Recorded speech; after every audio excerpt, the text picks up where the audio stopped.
Hi, this is Dr. Bob Dannenhoffer, Public Health Officer in Douglas County. It's Tuesday, December 29th, and we'll do another one of our Facebook Lives. What's this starting?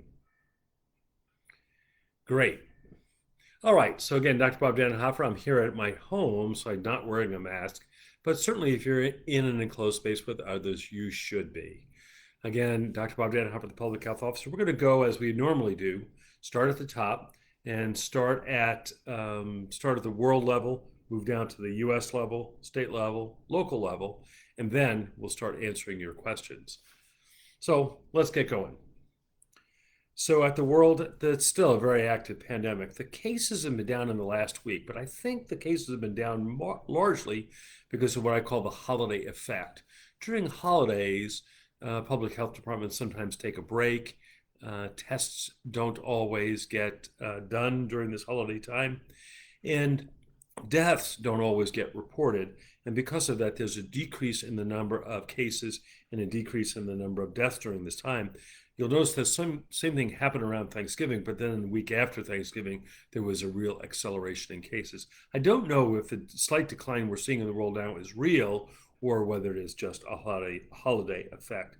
But anyway, in the world, we're at 81 million cases and 1.7 million deaths. Disease is still very active in the US, the UK, Sweden, Lithuania, and the Czech Republic. These are all areas that really have been struggling with the disease and have over 40 cases per 100,000 per day. The disease is still, though, incredibly quiet in China, Australia, New Zealand, Japan, Taiwan, and South Korea, where between them they have fewer cases than just our state of California. In the US, we're at 19.4 million cases and 300 and depending on who you look, between 330 and 340,000 deaths. There certainly is a trend for a decrease over the last week, but again, it's hard to know in the US whether that's a real or whether that's just a holiday effect. When we look at the heat map, it's cool in Vermont, Hawaii, and Oregon. Maine, which previously had been quiet, is now starting to see more and more cases.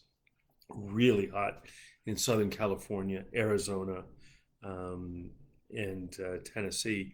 During looking at those places, there's lots of disease in almost all parts of the area, and in California especially, they're really dealing with issues of hospital capacity. So Southern California, which really has a lot of hospitals and a lot of hospital beds, really dealing with issues of hospital capacity.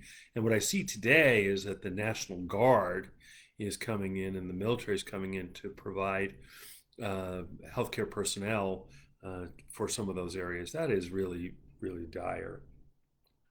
But cool in Vermont, cool in Hawaii, and cool in Oregon. In Oregon, cases are down. We're averaging about 900 cases a day. Deaths are down, averaging about 13 deaths a day. And hospitalizations down. We were at a peak about 670, and now we're a little under 600, and ICU deaths are coming down. ICU cases are coming down. So I think we're doing okay there. In Douglas County, we're at 1,358 cases and 38 deaths. We're averaging about 7 cases a day.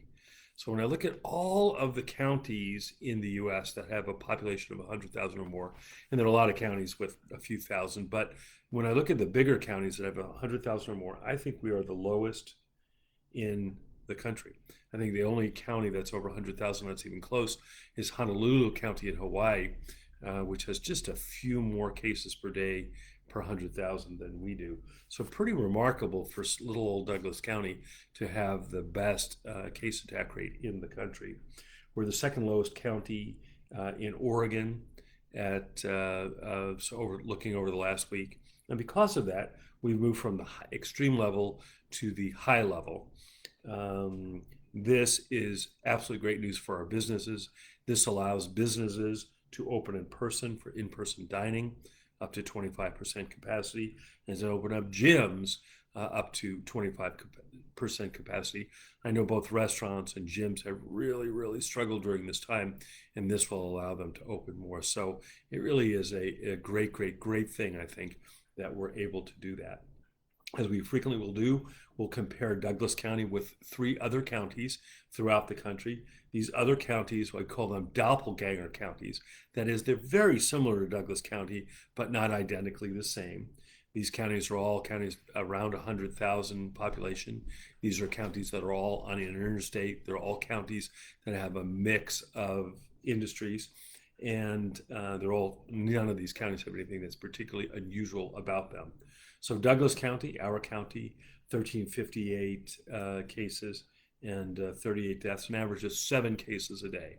So again, 1,300 cases, 37 deaths, 7 a day. Twin Falls County in Idaho, 7,800 cases, 113 deaths, and an average of 24 cases a day, about 3 times or 4 times the amount of disease we're having here.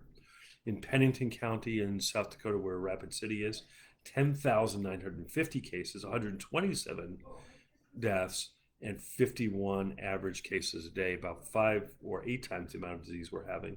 And Lowndes County in Georgia, where Valdosta is, 8,200 cases, 135 deaths, and 60 new cases. So really a marked difference between these counties.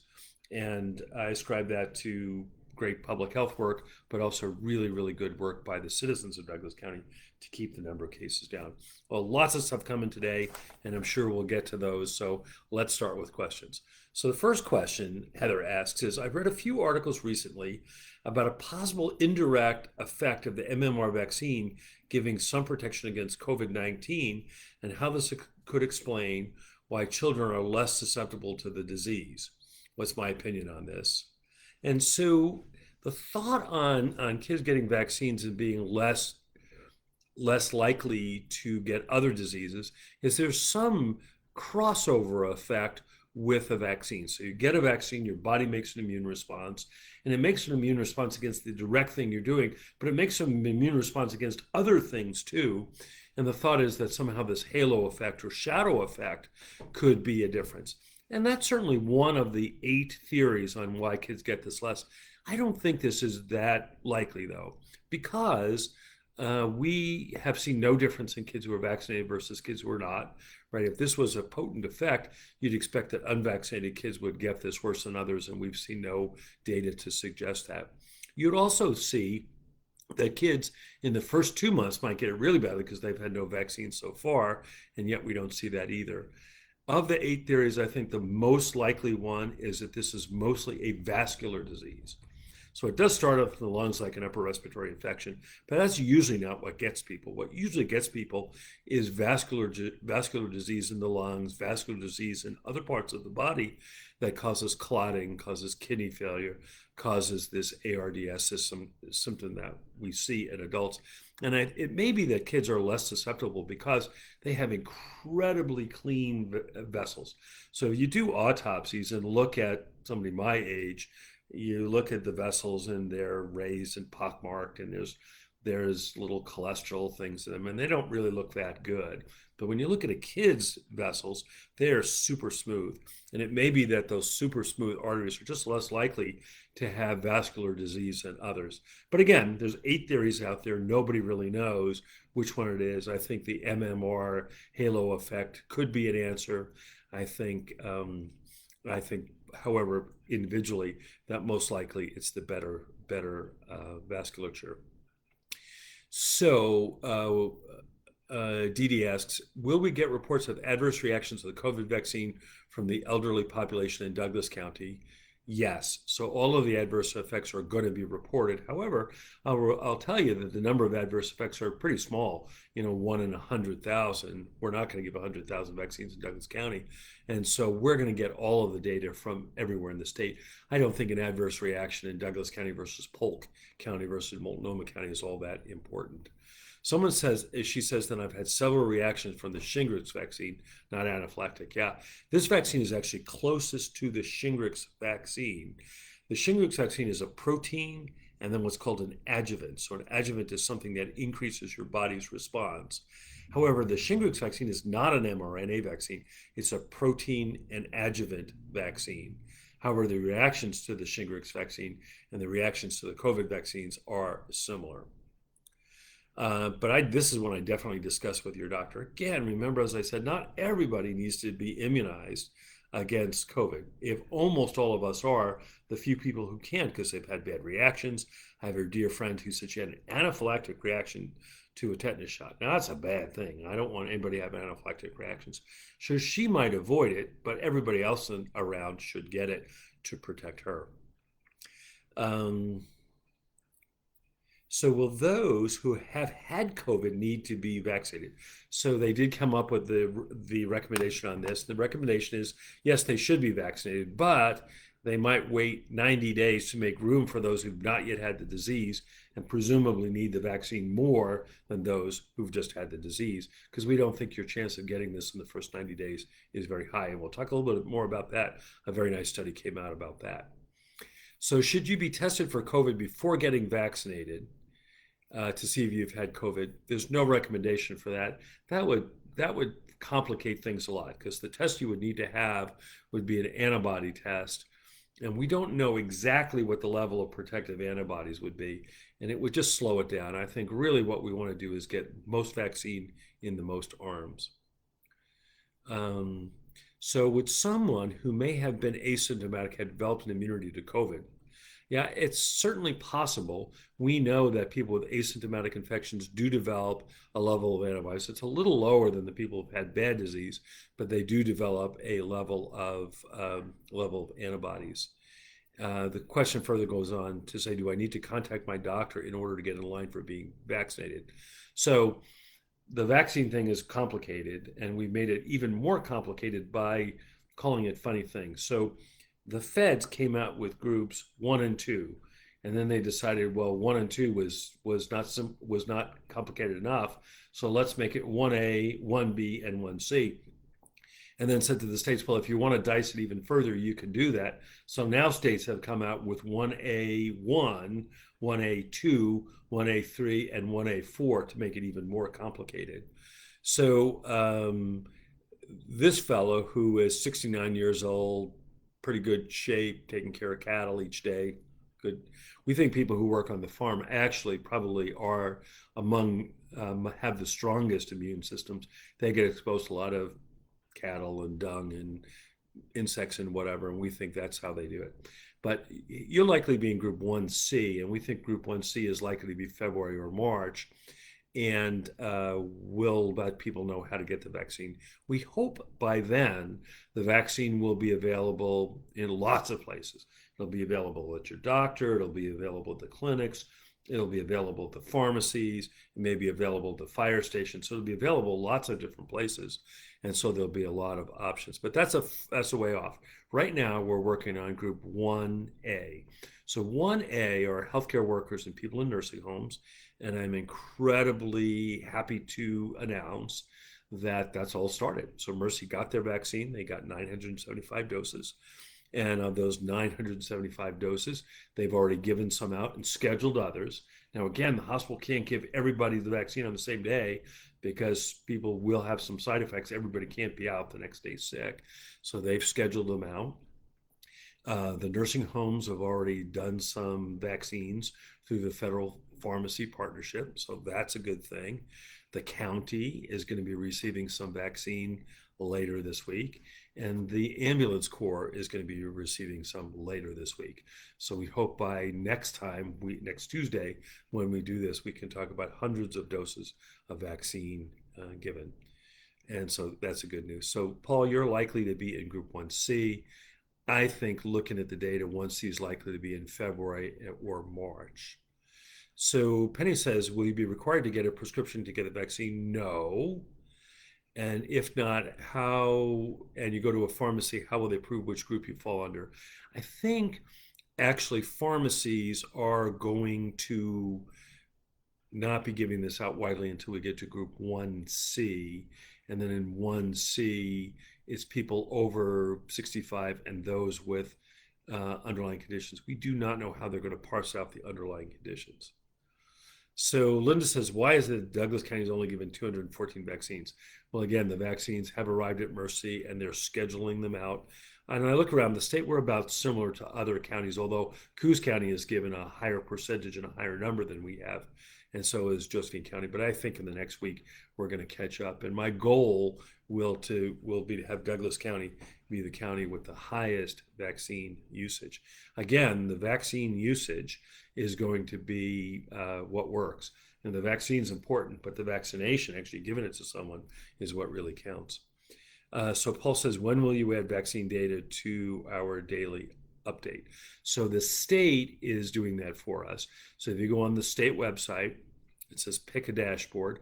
On the dashboard, pick vaccination trends, and it has the total immunized by day in each of the counties.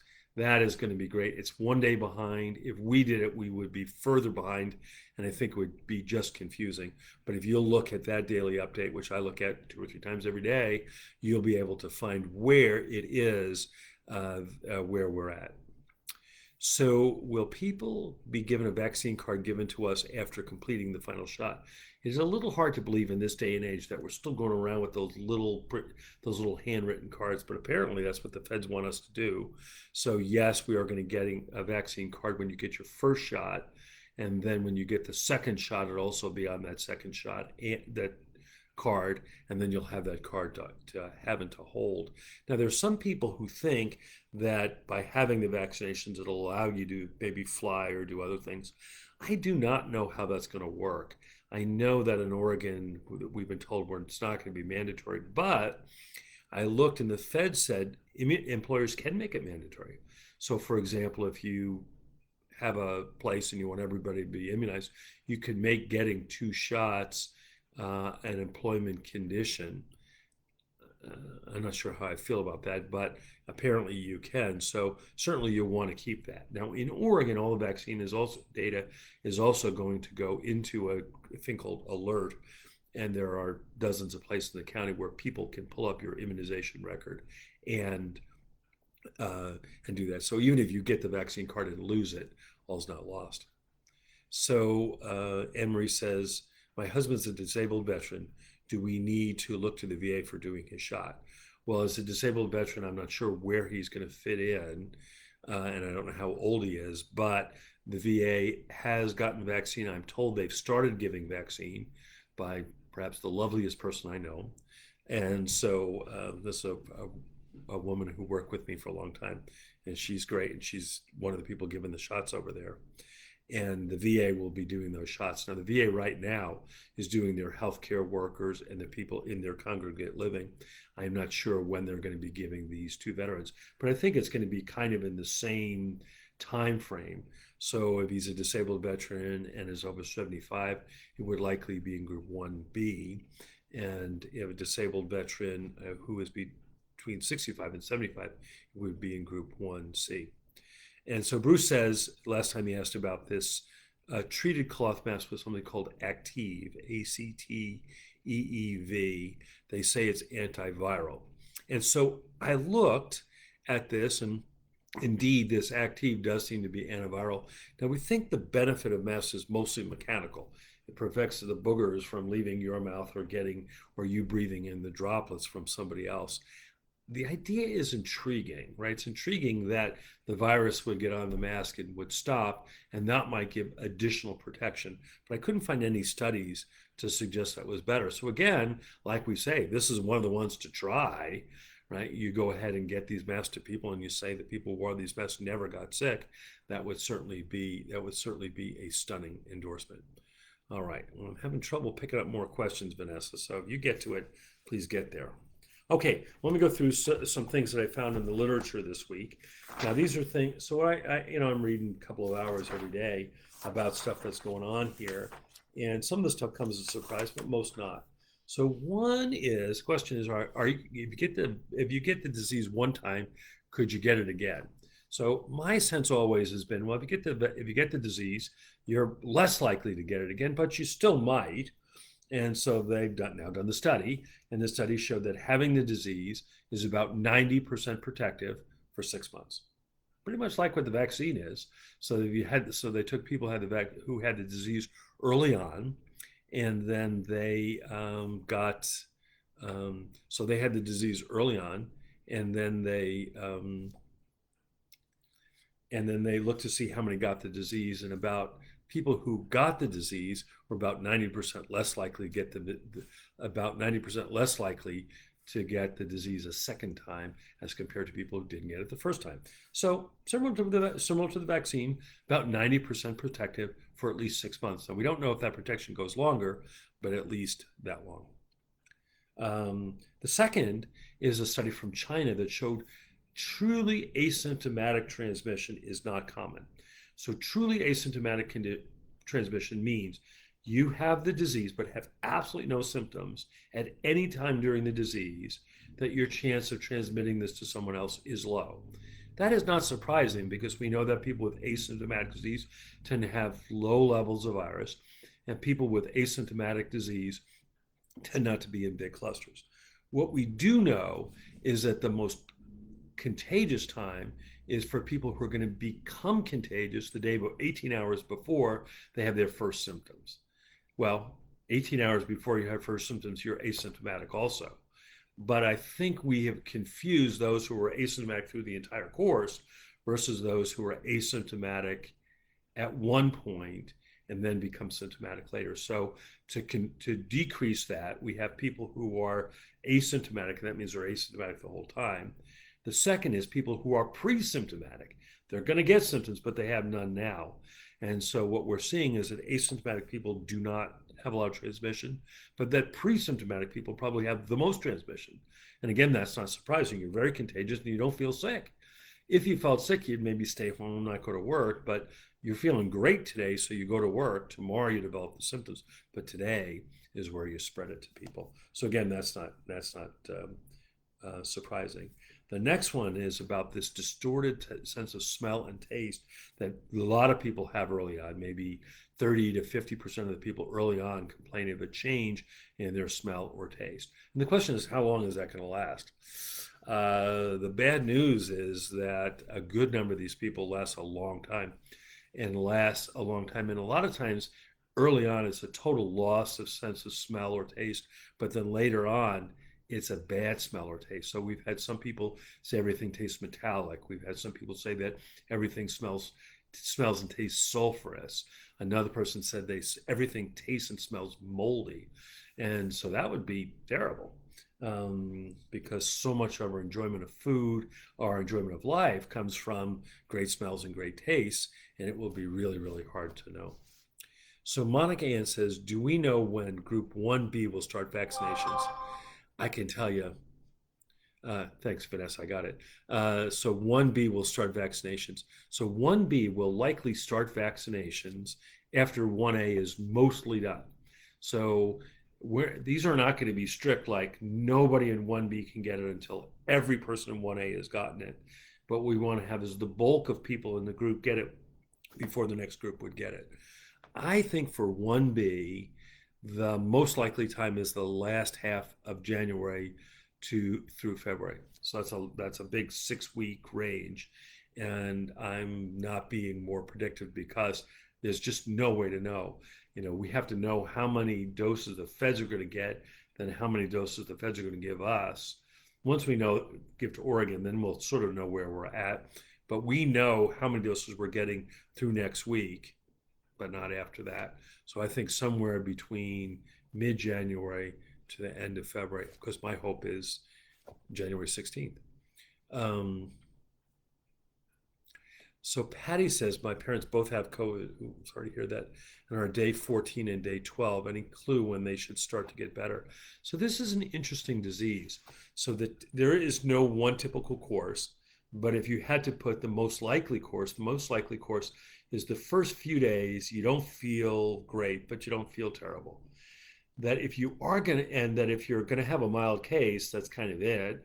And then you get better from there. And by the 8th or 10th day, you're not bad. However, you're going to have a more severe case that you're sick in the first few days, but then on the 8th day, you begin to get more respiratory symptoms. And between the 8th and the 13th day, it's really touch and go. Then usually by the 13th to the 15th day, you start to get better, and then you start getting better there. So I hope at day 12 and day 14, if they're going to be in that group that gets better, that they're going to get better still. Unfortunately, we do see a group that gets worse on the 8th day, and then on the 12th to 14th, they get much worse.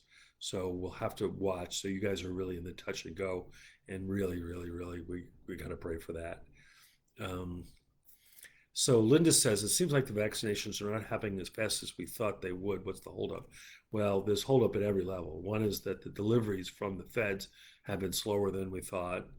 Actually, the deliveries from the state to the local has been good. But then once they arrive at the local, there's a lot to set up given all those vaccines.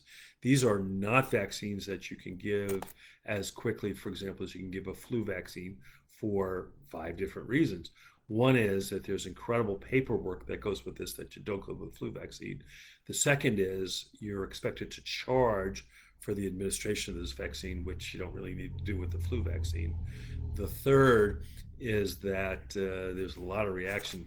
There are many more reactions to this than to the flu vaccine. Still not very many, but you have to be really, really ready for that.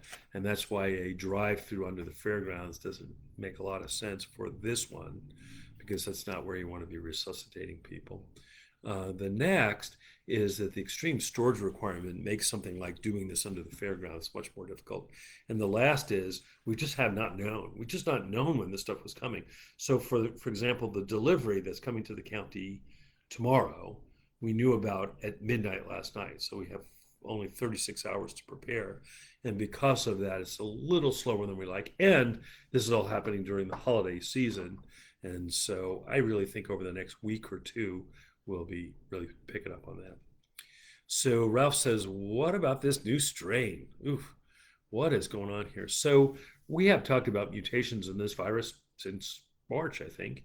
And so like any organism, there are mutations. If there were not mutations in organisms, there would never be evolution, right? So the way evolution works is that there's birds out there who have a stronger beak, a mutation that makes a stronger beak, and those birds can outcompete the birds that have a weaker beak, and then that becomes the new stronger beaked bird, and the older weaker beaked birds go away. And so this is how it happens in almost every organism. The the SARS-CoV-2 or the COVID-19 virus does not mutate very quickly. It actually has a little proofreader in it, so it doesn't mutate very quickly, but it mutates some. And the more people having the disease, and especially when organisms in a tight group have the disease, like mink in farms, you are going to see some mutations. So there was one older mutation that we talked about, which was the D614G. That one came out in the springtime. And what that did was it caused the spike protein, the little thing on the edge of the virus, to be stronger and not break off as much as it used to, and was then a little bit more infectious than the previous. There are now 2 different groups. There's the B.1.1.7 and the 501.V2. They are somewhat related, and these are a group of mutations that appear to be more contagious than the previous. And the South African variant, which is the 501, may affect young people more. There's actually an interesting PCR story about how they know how well this is spreading. It reacts slightly different on the PCR test, and so you can tell which are the old virus and which are the new virus. These are worrisome because as a disease gets more contagious, it spreads quicker. That's a bad thing. The second is the level of herd immunity you need to get to keep it from spreading goes up. And the third thing is there's always the worry that if it mutates enough, the vaccine won't work. Because remember, the vaccine was built on the mRNA from the original Chinese virus. So the original Chinese virus in January, they came up with the genome. They took a snippet of that genome to make this mRNA vaccine. And so this mRNA vaccine is based on the original virus. Well, if this virus changes, and especially if it changes enough that this antibody that your body makes does not attach to that, that could be a real problem. So I think it's very worrisome, and I think we want to be careful. I think the restrictive guidelines of limiting travel from Europe and whatever are quite reasonable. So are the numbers down because people are being discouraged by certain employers to COVID test Christine asks, well, if you could message us privately to find out which employers there are. I've not heard that. I don't think so. So if the numbers were down because people weren't getting tested, then the numbers would be down, but our positivity rate would be up, and our positivity rate is low. So I don't think it's because of that. I think there's just less disease. So Lana says, when do you expect studies to begin regarding the vaccine for pregnant and nursing women? This is really, really complicated. And it's complicated because it's hard to enroll pregnant women in a vaccine trial. I mean, right? You're pregnant. You don't want to do anything that could ever hurt your baby. And so to say, hey, why don't you take this vaccine and we'll see it's going to damage your baby, I think most people would say no. And that's why any kinds of studies on pregnant women, any kinds of studies on kids, any kind of studies on babies are really hard to do because of that. So typically what happens is so typically there's an advisory for pregnant women and whatever, and then you'll find some pregnant women who got the vaccine, study what happened to them, and if they seem to do well, then it would be expanded. I'll go through here. Thank you. I'll just put it here. So Jeffrey says, do we think loosening restrictions is premature? So as I said today, Douglas County moved from the extreme to the high risk. And so we're loosening some restrictions. I don't think so. I mean, there's a balance, right? So if you could do total restrictions all the time and keep the disease lower, but that would be extremely hard on business and other things. Actually, I think the Oregon approach is a pretty balanced approach. And so we'll see, but I think what Oregon is doing is okay. So Amy says, should we expect to see vaccines in general evolve to the mRNA delivery method? Well, maybe. So I'm working on this talk about the silver linings of the COVID pandemic. There are a bunch. And one of those is we may have learned a lot about vaccines, especially mRNA vaccines. Because if you can get vaccines that are 90% effective, that's pretty darn good. And imagine now if you could get a vaccine against HIV, if you could get a vaccine against MRSA, if you get a vaccine against herpes, those would all be great things. So yeah, I do expect mRNA delivery method to become increasingly popular. You know, there have been a couple of studies on mRNA vaccines for zoster, on mRNA vaccines for flu, and mRNA vaccines for rabies. The market on each of those is so small that the research has been going very, very slow.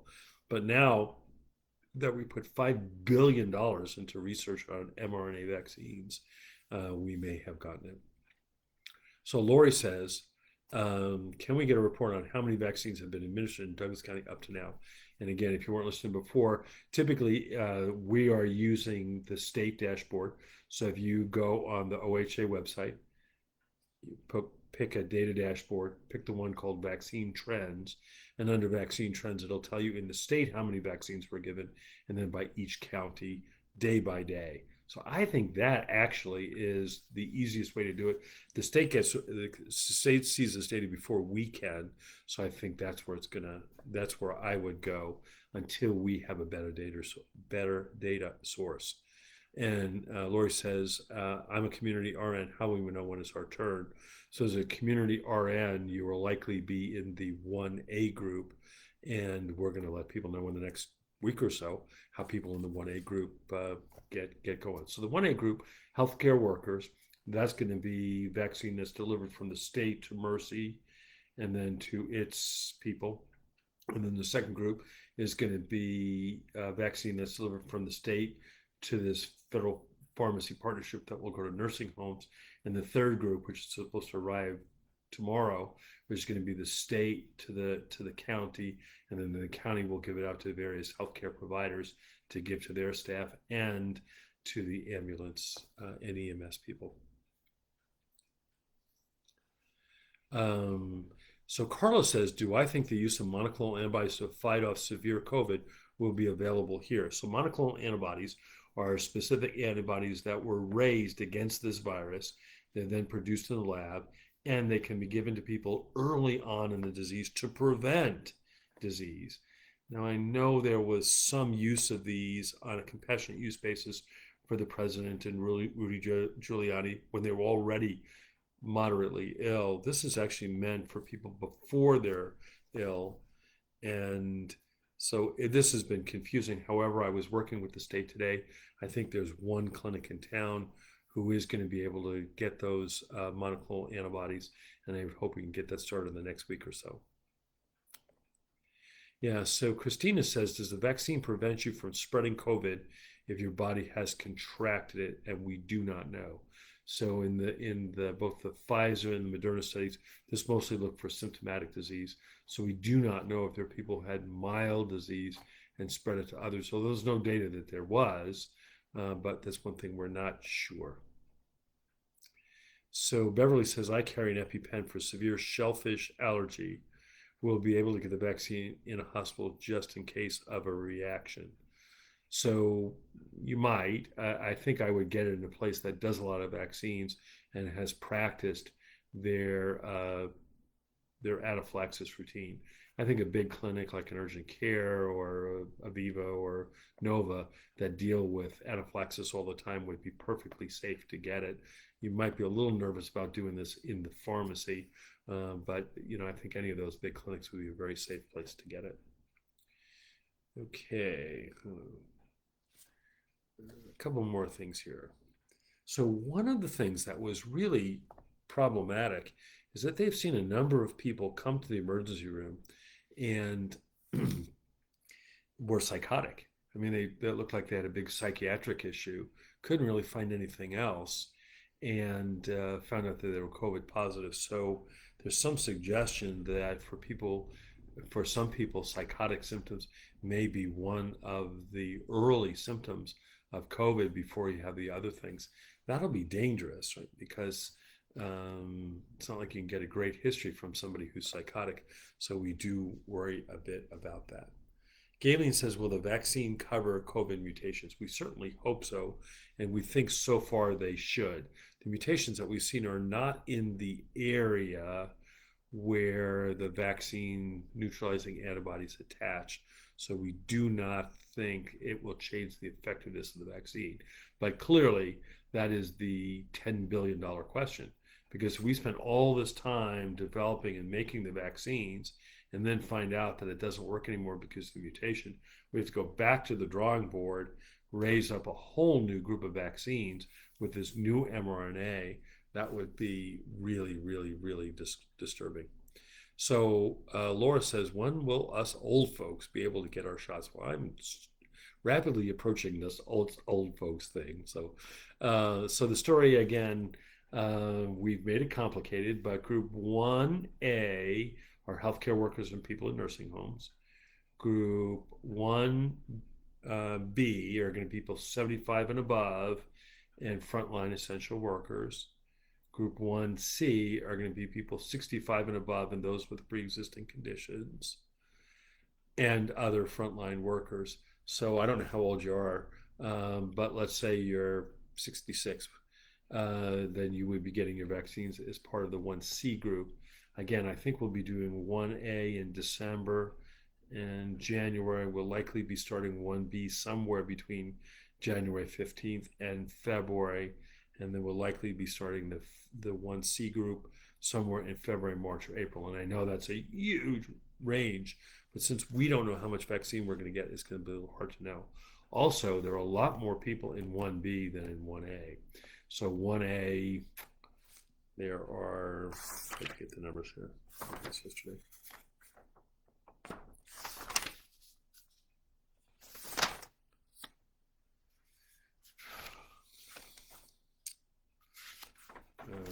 I don't have it right here, but something like the 1A group is 50 million people in the US.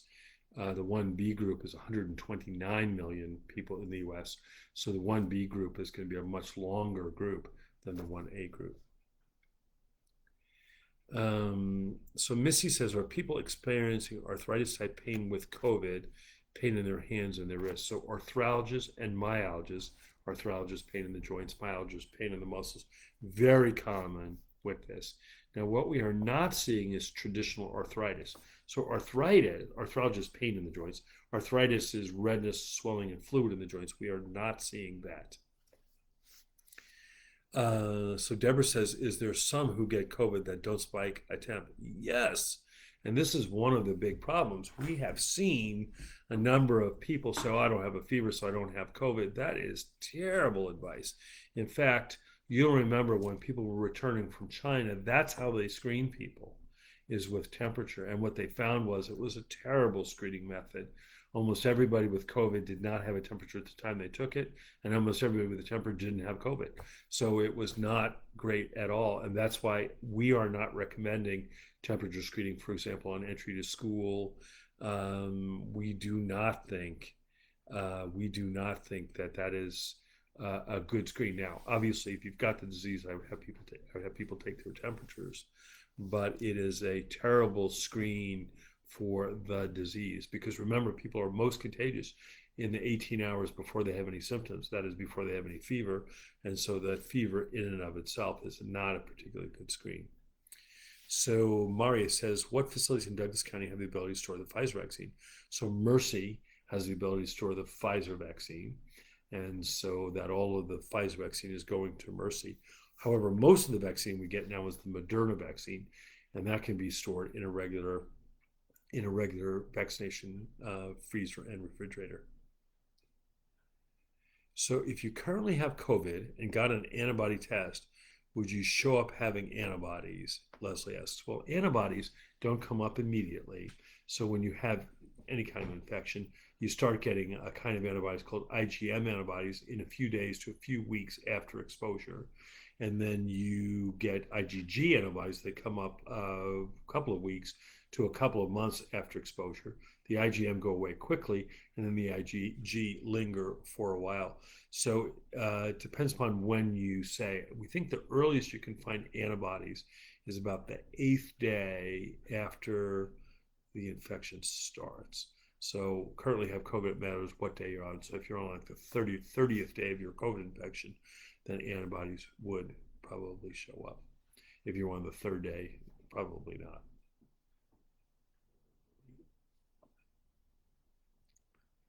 Let's see what we got here.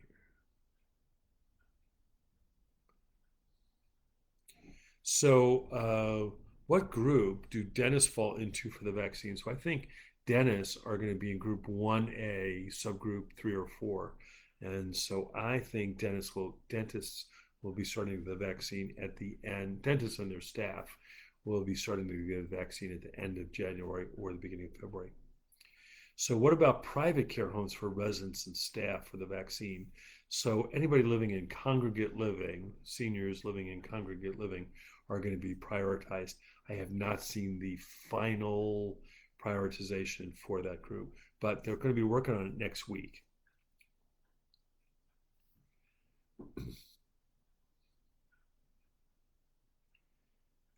Yeah. Did you find out what category volunteers and practicum students working in the preschool fall in for the virus? Well, educational workers are being currently worked on. I heard today about what the change is going to be, but I'm not going to broadcast it until I see it in writing. But apparently, school workers have been brought up in the list. So Rena says, I recently read that those taking metformin may get very sick with this virus. Have you studied this? And yes, we've seen that people with metformin have been getting sick. But remember, people take metformin mostly for type 2 diabetes. And we know that type 2 diabetes is frequently associated with obesity. It's very frequently associated with vascular disease. It's very frequently associated with high blood pressure. And because of that, it may not actually be the metformin. It may actually be the underlying disease, but we're not sure on that. And that is a concern. I certainly wouldn't stop taking metformin, because we know that people with out of control diabetes do really badly with this disease. But you might talk with your doctor. There may be other drugs that you could switch to, but I'm not sure that it was metformin or the underlying disease. Remember, before we talked about why we think kids do so well, because they've got these beautifully smooth, clean vessels. I mean, think of a newly paved road, how lovely and smooth that road is.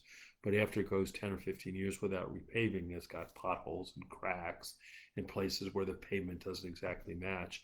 And that's sort of what the pavement, that's what the arteries of somebody with type 2 diabetes looks like, as opposed to those absolutely smooth, delightful arteries that you see in kids. All right, we're going to do two more, and then I think we are going to call it a day.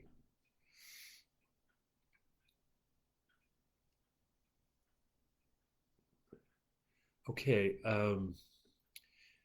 so Anna says, do you have any idea what percentage of people with COVID are choosing not to be tested? I don't know that answer. It is, that's a really hard question to know, right? Because you would need to know how many people really had COVID and how many of those chose or not chose to get tested. There was this thing going around Facebook suggesting that, oh, don't get tested so we can have our numbers of COVID stay low so that we continue to open bars and restaurants and whatever. That is really not a good strategy, because if people didn't get tested, you wouldn't know how much disease was there and you wouldn't be able to stop it. So one of the things that we have been most proud about in our public health response is when there's an outbreak and we find the outbreak, we find the people who are there, and we quarantine people and isolate people. We rarely see it go more than 2 more generations. We know in areas, though, where people don't really know if they have it or not, it goes many, many, many generations. So the strategy of not getting tested to keep case counts down may work in the extremely short run, but in the long run, it's going to kill you, because you're going to have so much unknown disease that it's just going to spread like wildfire. And in fact, that's what's happening in those areas where they're not doing very much testing. So I don't know what the percentage is. I would hope it's low, although I have heard from some that people are not wanting to get tested because they don't want to bring the numbers up. We are not suggesting that at all. What we're suggesting is, if you have symptoms of COVID, please get tested. If you're the contact of somebody who's got COVID, please quarantine and get tested. So that there'll be no confusion, please get tested. All right, we have one more coming.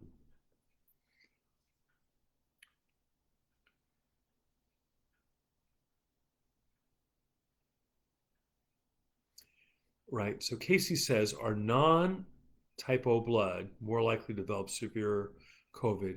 If so, why aren't they prioritized for vaccine? So we've noted early on that there's a difference in severe disease with certain blood types, and not exactly clear why that happens. The difference in some studies is enormous. The difference in most recent studies I've seen is much smaller. And so the difference is relatively small. I would think even if you did include that, it would only be in group 1C. So it wouldn't be down. The difference is not nearly so big as being age over 75, or being in a frontline healthcare situation, or being in nursing home. So I don't think that's going to be there, although they've not set the guidelines yet for 1C. So it may well be that blood type is one of the things that's considered in the 1C group. Okay, that's it for the day. It's time to get going. Thank you all for being so kind.